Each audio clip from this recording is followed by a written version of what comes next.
Jasper here. So today we're gonna switch up from our brew house videos. We've had a lot of requests about yeast and people wanting to see yeast. So we're gonna give you a little something today and talk about our yeast storage vessel, or yeast brink as we call it in the brewery. So let's go check it out. So yeast storage and collection can happen in a few different ways in breweries. A lot of people will just store their yeast under beer in the fermenter, and then they can cone to cone pitch off there, or transfer the beer off the yeast and then put fresh wort on top of that. There's also just getting fresh yeast every time, which is a pretty safe way to do it, but expensive. Either getting a liquid pack or dry yeast and maybe making a little prop that up for a starter. There's also top cropping and skimming the yeast, good sealings, parachute systems, Burton Union systems, taking that really active yeast and putting it into a fresh beer right away, that skimming of the yeast. And then there's also immobilized systems from a lot bigger breweries, actually have yeast on sheets and they run the beer through it so the yeast isn't moving, it's immobilized. Pretty crazy system to think about. And then the one that I think is the best for most small breweries to medium-sized breweries is probably the yeast brink, a separate container that you store the yeast in, and you get it out from under the beer. So these are some yeast brinks that I've worked on and tried and experimented with throughout the years. I started with just a bucket, just a couple buckets. My old fermenters were dish bottom stainless steel wine fermenters. For those, it was easier for me to collect yeast after I transferred all the beer out and then collect the yeast that settled in the bottom with a bucket, and then leave the bucket in a cooler for a day and try to use it the next day. The yeast will also kind of layer in the bucket, and you want to take kind of the middle heart of the bucket, and that's how you would select for good yeast, kind of with this bucket collection system. You don't want to use too many generations with it. It's hard to stay sterile, but it does work. Next thing we moved on to was this brink. I think like a 7-gallon old, kind of a keg, but we got it out of a pharmaceutical company. They were using it for something. And so on this brink, we obviously have a way, it holds pressure a lot better than the bucket. So you can shoot it in a pressurized vessel if you have to. It has a pressure gauge, a way to add pressure, and then a top inlet and a bottom inlet, and you're able to put this sort of brink in that knockout line so the beer flushes through here and flushes the yeast out as you knock out your kettle into your fermenter with this style brink. And the latest one that we're working on and that we got going is this brink. So it started as a firm flask, and we've added a couple modifications, but this is where I'm storing my yeast today. So let me show you a couple parts on this thing and talk about that. So here's the yeast brink we're currently using. Let's take a look at the top of this. It's a 6-inch TC clamp. That's this whole top is on. This side over here is a pressure relief.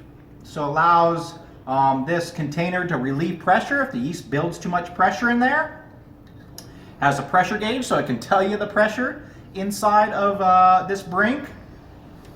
It has 2 inlets to the top. You can add yeast nutrient through these, or top pressure in the gas and press out the yeast into the knockout run. And then the thing that really catches your eye on this is this giant handle, right? So this is actually a low shear stirring paddle in here that you can spin and it stirs. So let's take a look at this.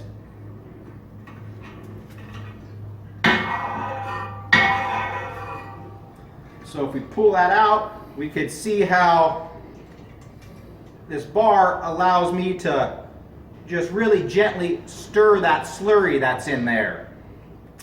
This is kind of important to break down any hot spots during storage. Kind of helps the temperature even out inside this brink. It's also easier to add nutrients to your yeast as you can stir it in, the nutrients better. And then when you're taking cell count readings, you can kind of get a more uniform sample rather than just taking the bottom or the top. You can kind of mix it up and then take your yeast cell count, so you get a really good idea of that uniformity of that yeast slurry in there, so you can pitch by weight into your knockout line. The front of this yeast brink, we have a temperature gauge, so we can see what the yeast slurry is, the temperature in here. Bigger yeast brinks are glycol jacketed. They're kind of permanent fixtures in the brewery. We have to move this in and out of a walk-in cooler. So definitely bigger yeast brinks are more like a fermenter and jacketed. But this works for us on our 10-barrel system. So we have our temperature gauge, tells us the temperature of our yeast slurry, making sure it's down on that cooler temperature for longer storage.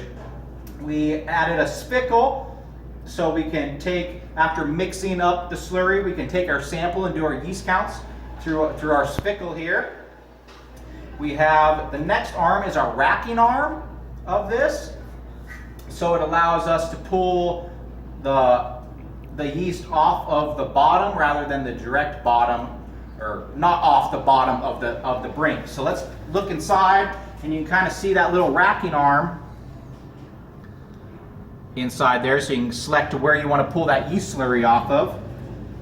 And then we cut another small keg and welded it on the bottom of this and added a direct bottom port,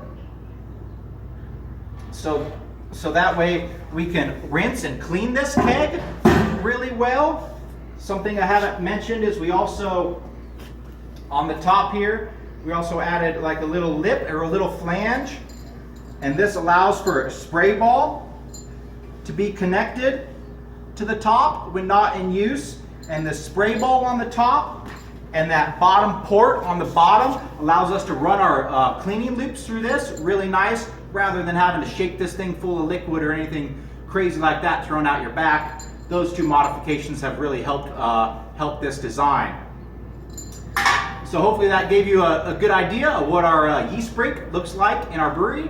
Some next videos will be counting the yeast and actually collecting the yeast, but I just wanted to get everybody on the same page of what I'm talking about when I'm talking about a yeast brink, at least in my brewery.